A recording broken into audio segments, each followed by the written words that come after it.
Ladies and gentlemen, sometimes life doesn't ask for permission before turning everything upside down. Laziness is a word we often use to describe a lack of energy, a lack of effort, or a tendency to procrastinate. But if you sit with it for a while, really observe it, you'll begin to realize something deeper. Laziness is rarely just about being unwilling to move. More often than not, it is something much heavier. It is pain in disguise. It is fear wearing a mask. When people seem lazy on the outside, they're often carrying something inside that weighs them down. It might be disappointment. It might be years of being told they weren't good enough. It might be the fear of failing again after trying so many times. And so, instead of trying again, they choose stillness. Not because they don't care, but because they're tired, exhausted. Afraid. We often wait for motivation like it's a spark from the sky, something magical that will strike us at just the right moment and make everything suddenly easier. We say, I'll start when I feel ready, or I just need to get into the right mindset. But the truth is, motivation doesn't come first. Action does. Waiting for motivation is like waiting for the weather to be perfect every single day. It's unpredictable, it's unreliable. And more often than not, it never shows up the way we want it to. There's this illusion that the people who succeed, who create, who grow, are always motivated. But motivation is fleeting. It comes and goes like a breeze. The real fuel behind change, behind achievement, behind momentum, is the ability to move even when you don't feel like it. It's waking up without excitement and still showing up. It's doing the work on the days when inspiration is nowhere to be found. The mind plays tricks on us. It convinces us that we need to be in the right mood to begin. It whispers things like, you're too tired, it won't be good enough, or you can always start tomorrow. And if we listen, we fall into patterns of delay, stuck in cycles of hesitation and regret. The most powerful thing you can realize is that you don't have to feel ready to begin. You just have to begin. Once you take that first step, however small, however messy, something starts to shift. That movement, that decision to act despite the doubt, creates momentum. And momentum is powerful. It builds confidence. It rewires the brain. It tells your system, we're doing this now, and eventually motivation follows. Not the other way around. Waiting to feel motivated is like standing at the foot of a staircase, hoping you'll float to the top. But when you start climbing, one step at a time, you build the strength to keep going. So many people stay stuck not because they're incapable, but because they're constantly waiting for a feeling. They think there's a perfect alignment of energy and excitement that needs to happen before they begin. But feelings are inconsistent. They're influenced by sleep, stress, food, environment, and 1,000 other things you can't control. Action, however, is something you can choose. When you move first, when you act before you're ready, you teach yourself that discipline is stronger than mood, that your purpose is bigger than your fear, and that your goals are not dependent on how you feel in the moment. They're dependent on how committed you are to showing up, again and again, no matter what. Even something as small as sitting at your desk, tying your shoelaces, or opening the book you've been avoiding. These small acts of movement carry more power than all the motivational quotes in the world, because they're real, they're tangible. They're proof to yourself that you're not at the mercy of your emotions. It's not about forcing yourself to do big things right away. It's about choosing small actions that align with your values. It's about doing something, even just one thing, that brings you closer to who you want to become. And in that process, you begin to build trust with yourself. You begin to understand that showing up is the real magic, not the feeling that comes before it. Motivation may come and go, but action creates rhythm. Rhythm builds momentum, and momentum becomes identity. It's not about waiting to feel like the kind of person who can do hard things. It's about doing the hard thing and then realizing that you already are that person. This kind of emotional weight doesn't always scream loudly. It doesn't always make a dramatic entrance. It just sits quietly, creeping into your bones, making everything feel heavier than it really is. It's waking up in the morning and staring at the ceiling, knowing you have things to do, but feeling like even getting out of bed is a battle. And people might say, you're being lazy, but they don't see the invisible war going on inside. Laziness in this sense is a kind of paralysis, not of the body, but of the will. The dreams are there, the desire is there, but the bridge between wanting and doing feels broken. And that break is often caused by old wounds, emotional bruises that were never given a chance to heal. Maybe someone tried once, gave their all, and the world slapped them down. Maybe their trust was betrayed, their effort unnoticed, or their voice silenced. And so, over time, their fire dimmed. What people see as laziness is sometimes just the aftermath of too much disappointment. The person hasn't given up because they're weak. They've just learned to protect themselves by not trying, because trying for them has always led to pain. We live in a world that glorifies hustle, ambition, and productivity. We reward speed, we value movement. But we don't always stop to ask why someone is still. We don't always look beyond the surface. And so the word lazy gets thrown around carelessly without understanding its layers. But if you truly want to transform your life, you have to start by looking deeper, not just at your habits, but at your heart. What are you carrying that makes movement feel impossible? Sometimes the reason you can't move forward is because you're still stuck in a moment from your past. A failure you haven't forgiven yourself for, a rejection you never processed, an identity you were forced to wear that never felt like yours. And so you freeze, you delay, you avoid, you call it laziness, but underneath it is a story that still aches. Recognizing this is powerful. Because once you see that your so-called laziness is actually pain, you can begin to treat it with compassion instead of shame. You stop yelling at yourself to just do it and start asking, what do I need to heal so I can do it? You stop beating yourself up and start holding space for the parts of you that are still hurting. And this shift, this movement from judgment to understanding, is what opens the door to true transformation. Because you cannot bully yourself into growth. You cannot shame yourself into action. But you can listen, you can feel, you can be honest with yourself about what's really going on underneath the surface. And that honesty, that tenderness toward your own inner wounds, is the beginning of freedom. Discipline is often misunderstood. People hear the word and immediately think of harsh routines, strict schedules, or punishment. But discipline at its core is an act of love. It is the purest form of self-respect. It is you, choosing yourself over and over again even when it's hard, even when no one else is watching, even when the easier option is calling your name and promising comfort. When you practice discipline, you're not just trying to control your actions. You're making a decision to honor your potential. You're saying, I matter enough to keep showing up. You're telling yourself that your dreams are valid, your growth is worth effort, and your life deserves structure, not chaos. And that kind of commitment doesn't come from hate. It comes from a deep place of care. There is something sacred about choosing to follow through. There is power in waking up early not because someone told you to, but because you made a promise to yourself. There is dignity in turning off distractions, putting your phone away, and getting back to your goals not because it's easy, but because it's necessary. And each time you do this, you're building something inside, something stronger than willpower, something quieter than motivation. You're building integrity. Discipline means doing the thing, especially when it's no longer exciting. In the beginning, everything feels fresh. A new routine, a new goal, a new lifestyle. It carries that rush of energy. But then comes the plateau. The routine turns repetitive. The excitement fades. And this is where most people stop. They think something's wrong because they're no longer inspired. But the truth is, this is exactly where growth begins.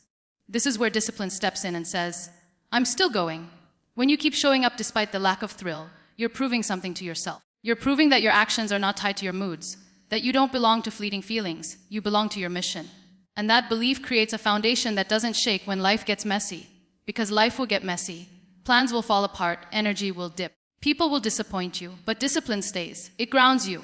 It gives you a sense of control, not over the world, but over how you move through it. Many people mistake discipline for restriction, but real discipline creates freedom. The freedom to build the life you actually want, not the life that your habits have trapped you in.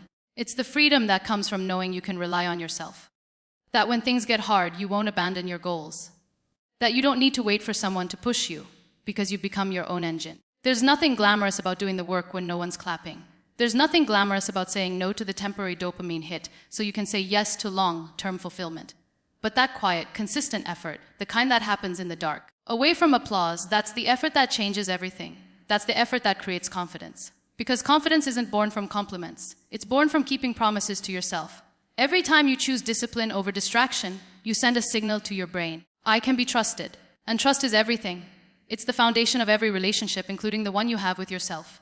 When you trust yourself to show up, to stay the course, to do the hard thing, you stop doubting your capacity. You start acting from a place of belief, not insecurity. You begin to walk through the world knowing that whatever comes your way, you won't run, you won't hide. You'll rise. We tend to look at transformation as something sudden, something grand, something that happens in big moments. But the truth is, real change is often quiet. It happens in the little things you choose to do when no one is watching. It lives in the small steps you take every day, the ones that may seem insignificant in the moment, but over time they shape who you become. There is a kind of magic in consistency. Waking up 5 minutes earlier, drinking more water, reaching out to someone you care about, reading a single page of a book, saying no when you want to say yes just to please someone. These actions don't seem powerful on their own, but repeated daily, they build a kind of momentum that changes the direction of your life. And what starts as a small decision becomes a new identity. You become the kind of person who shows up, who follows through, who honors their own journey. The problem is that we often overlook the small steps. We're too busy chasing the big wins. We want the dramatic transformation, the overnight success, the instant breakthrough. And when we don't get that, we feel defeated, we give up. But we forget that the tallest buildings are built brick by brick. The strongest muscles are built rep by rep. And the most beautiful lives are built moment by moment, choice by choice. Small steps also remove the pressure. You don't have to have it all figured out. You don't need a perfect plan. You just need to take the next right step. And then the next, and then the next. That's how mountains are moved, not with one giant leap, but with thousands of tiny steps, each one taken in faith. It's not glamorous, it's not always exciting, but it's real and it works. What matters is not how fast you go. What matters is that you don't stop.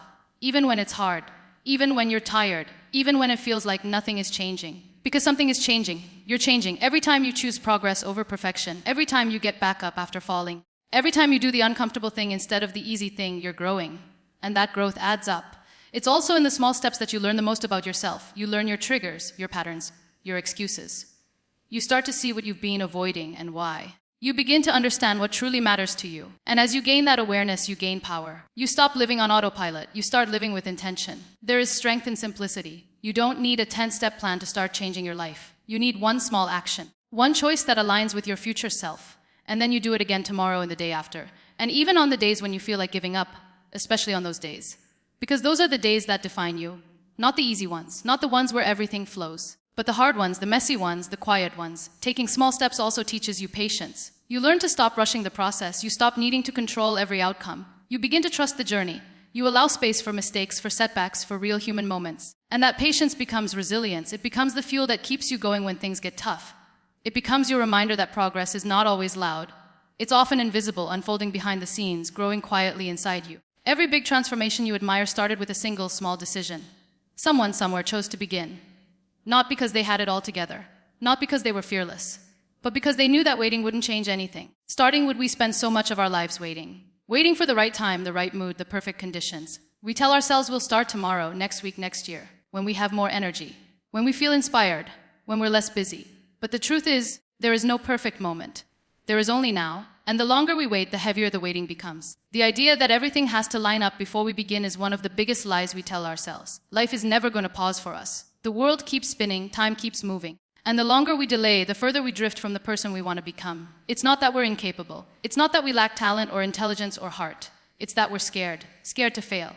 Scared to succeed. Scared of what will happen if we really try. But waiting doesn't remove the fear. It only gives it more room to grow. The longer we sit still, the louder the doubt becomes. The mind starts creating stories about why we're not ready, why it's too late, why someone else would do it better.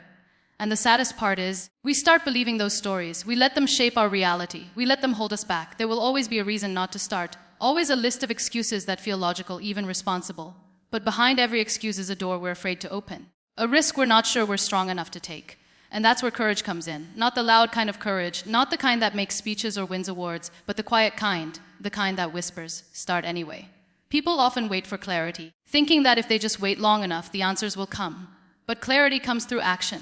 You don't figure it all out before you start. You figure it out by starting, by doing, by taking one uncertain step after another. That's how the fog lifts. That's how direction is found. It's tempting to romanticize a future version of ourselves who has it all together. The version who is disciplined, focused, successful. But that person isn't created through daydreaming. That person is built in the present, with the messy, uncertain steps we take today, with the risks we're willing to face, with the work we're willing to do even when we don't feel like it. If you keep waiting for motivation to strike, you'll wait forever. Motivation is not something you wait for, it's something you create. It's born from movement, not the other way around. And the beautiful thing is once you start, even with the smallest effort, even with shaking hands and a racing heart, the energy begins to build. You start to feel momentum. You begin to believe in yourself. Not because someone else said you could, but because you're proving it to yourself one choice at a time. The idea of the perfect moment is comforting, but it's also a trap. It gives you permission to avoid discomfort. It lets you stay in the known, in the safe, in the familiar. But growth doesn't live there. Growth lives in the imperfect, the awkward, the beginning, and the only way to reach it is to move. Not when everything is aligned, not when you feel brave, but now, right here, in the messiness of the present. The world doesn't need you to be perfect. It needs you to be present, to be willing, to be bold enough to try even without a guarantee, to say yes to your dreams, not someday, but today. The mind is powerful, more powerful than we often realize. It shapes how we see the world, how we experience our lives, how we show up in every moment. But what we sometimes forget is that the mind doesn't always operate from truth. It operates from repetition. What you tell yourself consistently, consciously or not, becomes the narrative you live by. If you wake up every day and tell yourself you're lazy, unworthy, or incapable, your mind starts to accept that as fact. It stops questioning it, it starts reinforcing it. It begins collecting evidence to prove it. You miss one deadline and your mind whispers, "See, I told you." You skip a workout and it says, "That's just who you are." The inner dialogue becomes a script, and without realizing it, you begin acting it out.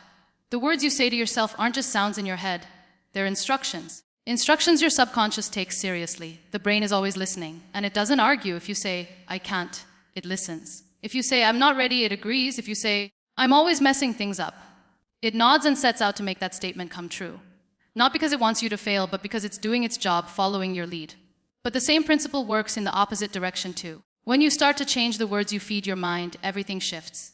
If you begin to say, I'm learning, instead of, I'm failing, your brain starts looking for growth. If you say, I am trying, instead of, I am hopeless, your actions begin to reflect effort, not defeat. This isn't about empty affirmations or pretending everything's fine when it's not. It's about speaking to yourself with the same compassion and truth you would offer to someone you love. The language you use builds the lens through which you see yourself. If your lens is cracked with self-doubt and self-judgment, your vision will always be distorted. You will miss opportunities, not because they weren't there, but because you didn't believe you deserved them. You will hold back, not because you weren't capable, but because you convinced yourself you weren't ready. Every time you speak kindly to yourself, you're laying a new brick in the foundation of your confidence. Every time you interrupt a negative thought and replace it with something honest but hopeful, you're rewiring your brain to support your growth, not sabotage it. It doesn't happen overnight. It takes repetition, it takes awareness, it takes patience. But over time, the story starts to change. And so does your life. You don't have to lie to yourself to be kind. You don't have to say, I'm amazing, when you're struggling to believe it. You can say, I'm trying, I'm healing, I'm growing, and let those truths be enough. The goal isn't to trick your mind, it's to teach it. To gently guide it towards something more helpful, more empowering, more aligned with the person you're becoming. The thoughts you repeat become beliefs. Beliefs become behaviors. Behaviors become habits. And habits shape your reality. It all starts with the voice inside your head. The quiet one you hear in the early mornings or late at night. The one that speaks when no one else is around. That voice matters. And you have the power to train it. To teach it new words. To give it better scripts. Ones that don't tear you down but build you up. Ones that don't keep you small, but invite you to grow. Ones that remind you every single day that you are not your past, not your fears, not your doubts. You are who you decide to become. And that decision starts in your mind when it comes to goals and dreams. We often assume we need to make massive leaps. We tell ourselves that if we're not doing something big, it doesn't count. But the reality is, consistency beats intensity every time. You can do something dramatic once, and it might feel powerful in the moment. But what truly transforms your life is what you do again and again. Especially when no one sees it, and especially when you don't feel like doing it. There is something incredibly underrated about showing up daily, even if the effort is small, even if the progress is slow. When you make a commitment to keep going, to keep choosing the goal, even when it's inconvenient or uncomfortable, you begin to build something that lasts. It's not the intensity of your effort that creates long-term change.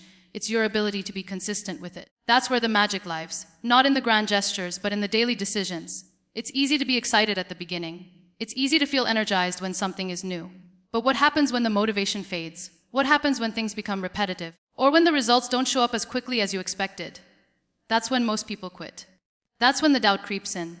That's when you start to wonder if your efforts are even worth it. But if you can keep going through that phase, if you can stay consistent when it stops being exciting, you set yourself apart. Consistency doesn't mean perfection. It doesn't mean you never fall, never fail, never feel tired. It means you come back. It means you restart as many times as it takes. It means you show up with grace, not just grit. Because some days will be harder than others. Some days you'll want to give up. But if you can be kind to yourself in those moments and still take even the tiniest step forward, that's when real growth begins to happen. Small, consistent actions over time create extraordinary results. It's like planting a seed. You water it every day, even when there's no visible progress. You trust the process. You don't dig it up every morning to see if it's growing. You just keep watering, keep nurturing, and eventually something beautiful breaks through the surface. But it didn't happen all at once. It happened slowly, quietly, through consistency. People often overestimate what they can do in a day and underestimate what they can do in a year. One workout doesn't make you strong. One healthy meal doesn't transform your body. One journal entry doesn't heal your mind. But stacked over time, those moments compound. They shape your identity. They create momentum. They turn your efforts into a way of life. When you become consistent, you start building trust with yourself. You stop relying on bursts of motivation. You begin to rely on discipline, on purpose, on intention. And that kind of foundation doesn't crumble easily. It becomes your anchor on the hard days. It becomes the voice that says, I've done this before, I can do it again. It becomes proof that you are not controlled by your emotions, but guided by your commitment. Consistency also teaches you patience. You start to embrace the process instead of rushing the outcome. You stop needing immediate results to feel validated. You begin to value the journey, the effort, the transformation that happens internally long before the external results show up. You realize that every step matters, no matter how small it seems. And that growth is not about speed. It's about showing up again and again with heart and with intention. We live in a world that constantly demands our attention. Notifications, messages, comparisons, distractions. There's always something pulling us away from ourselves. In this chaos, it becomes incredibly easy to lose focus, to forget why we started, and to drift through days without a real sense of direction. But if you want to overcome laziness and truly transform your life, you must learn how to protect your focus like it's sacred. Because focus is not just about productivity, it's about presence. It's about being rooted in the moment instead of scattered across 1,000 thoughts. When your energy is fractured, your impact is diluted. You can't give your best to anything when you're giving small pieces of yourself to everything. Focus brings depth, it brings clarity. It allows you to move with intention instead of reacting to everything around you. One of the reasons we often feel lazy or unmotivated is not because we lack discipline, but because we lack clarity. We don't know what truly matters, so we end up doing everything. And in doing everything, we exhaust ourselves. Focus asks a powerful question. What actually matters right now? Not in the future, not next week, not according to other people, but right now, in this moment for you.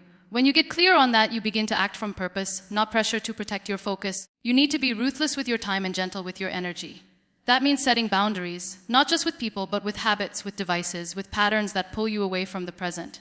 It means learning to say no, not out of selfishness, but out of self-respect. You cannot do deep, meaningful work when your attention is constantly interrupted. You cannot grow into the person you are meant to be when you're always chasing noise instead of nurturing stillness. Focus also means doing one thing at a time. In a world that glorifies multitasking, choosing to single task is an act of rebellion. But it's also an act of love, because it allows you to give your full self to what you're doing. Whether it's writing, creating, learning, or simply resting, when you do it with full attention, the quality of that experience changes. It becomes richer, fuller, more meaningful. It's not just about focusing on goals either. It's about focusing on values, on your why, on the deeper reasons that fuel your actions. When your focus is anchored in purpose, it becomes harder to be distracted by temporary discomfort. You stop chasing quick wins and start building something sustainable.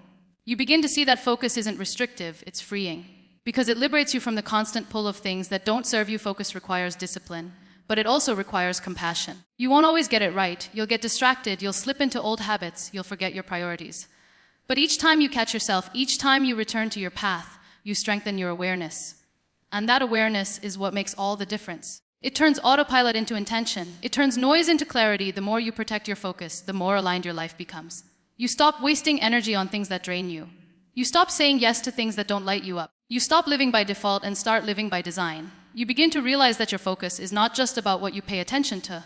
It's about who you become in the process. Because where your focus goes, your energy flows. And where your energy flows, your life grows. Most people believe that success is all about big breakthroughs, major achievements, or finding the perfect formula for life.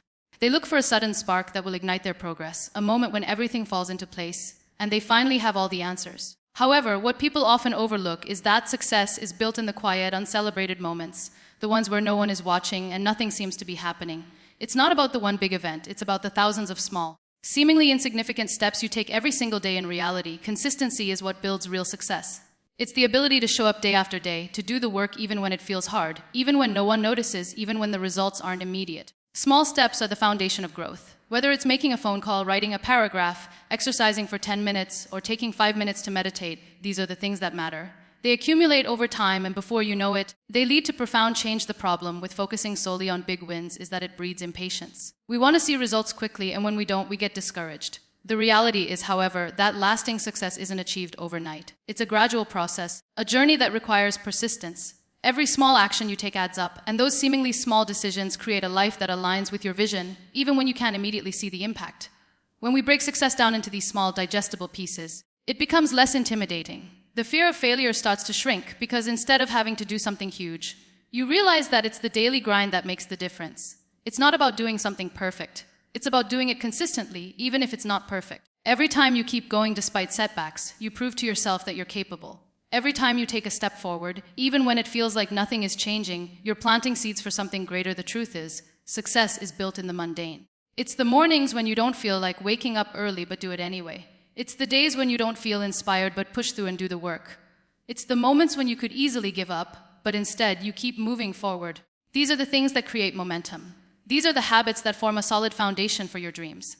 The world only sees the visible, the result, but it's those quiet, often overlooked steps that are the real work. Another important aspect of small steps is that they help you develop resilience. Life is full of obstacles, setbacks, and moments when things go wrong. But if you've built a habit of taking small steps each day, you learn how to overcome challenges. Resilience doesn't come from avoiding problems, it comes from confronting them one small action at a time. And when you tackle life with small, steady steps, the difficult moments no longer seem as overwhelming. You build the mental muscle to push through. It's easy to become overwhelmed when looking at the enormity of a goal. It's easy to think that success requires a massive shift, a dramatic transformation. But the key is in the small, persistent efforts. You don't have to tackle everything at once. You don't have to know how it will all turn out. You just have to start. And then you keep going one small step at a time. The real power in success lies in your ability to be consistent. You don't have to do everything perfectly. You don't have to be the best or the most talented. You just have to show up and keep putting one foot in front of the other. The small steps are what compound over time to create massive, meaningful change. Success doesn't require grand gestures. It requires the courage to continue, the patience to stay, and the wisdom to trust the process in the journey towards success. One of the most common traps we fall into is the belief that we have to do everything ourselves. We think that we must carry the burden alone, that asking for help is a sign of weakness, or that we have to figure everything out without relying on anyone. But the truth is, no one achieves greatness in isolation. The path to transformation requires collaboration, support, and at times, guidance from others. The most successful people understand that they don't have to know everything. They don't have to be experts in every area of their lives. Instead, they surround themselves with people who complement their strengths and fill in the gaps where they lack expertise. They leverage the skills, knowledge, and perspectives of others to move forward. Whether it's a mentor, a team, or a community, the people you choose to have around you will either propel you forward or hold you back. Asking for help is not a weakness, it's a strength. It takes courage to acknowledge that we don't have all the answers and that we need support. It's easy to be prideful and try to solve everything on our own, but in doing so, we limit ourselves. When we are open to learning from others, we expand our vision and grow faster. Collaboration opens doors that would otherwise remain closed, and it provides a different perspective that can lead to breakthroughs. But it's not just about asking for help, it's about knowing when to ask. Sometimes we try to do everything ourselves because we're afraid of appearing incompetent, or we're convinced that no one will do things the way we want them to. But this mindset keeps us stuck. If you want to grow, you have to be willing to delegate, trust, and embrace teamwork. The most successful people don't try to do it all. They empower others to help them build what they can't build alone. Another important aspect of collaboration is that it teaches us humility. When you work with others, you are constantly reminded that you don't have all the answers. You are confronted with new ideas, different ways of thinking, and diverse approaches that challenge your own. It can be uncomfortable, but it's through this discomfort that we learn and grow. Collaboration pushes us out of our comfort zones and forces us to be flexible and adaptable. It teaches us to listen, to compromise, and to value the contributions of others, even when they don't always align with our own vision. Surrounding yourself with the right people also provides a support system during difficult times. There will be moments when you feel like giving up, when you doubt yourself, when the road gets tough. It's in these moments that having a network of people who believe in you, who can offer encouragement and wisdom, makes all the difference. Having a community that uplifts you can help you stay focused, keep going, and remember why you started in the first place. The people you surround yourself with shape who you become. If you are surrounded by people who are constantly negative, who discourage you, or who are not aligned with your values, it becomes harder to stay motivated and focused. On the other hand, when you surround yourself with people who inspire you, who push you to be better, and who offer guidance and support, you will be more likely to succeed. Your environment matters. It's crucial to seek out people who believe in your potential and who are willing to help you grow. Finally, collaboration isn't just about getting help for yourself. It's also about giving help to others. The more you invest in others, the more you learn and grow. By offering your support, sharing your knowledge, and lifting others up, you also elevate your own potential. It creates a cycle of growth and positivity that benefits everyone involved. Helping others doesn't just make them better, it makes you better too. It strengthens your relationships, builds trust, and creates a network of mutual support that helps everyone rise together. So, remember that the journey to success is not one you need to walk alone. Embrace the power of collaboration, seek support when you need it, and offer support in return. By working together, we can accomplish far more than we ever could alone. The strength of a community, the wisdom of others, and the willingness to share and receive help are essential elements of success.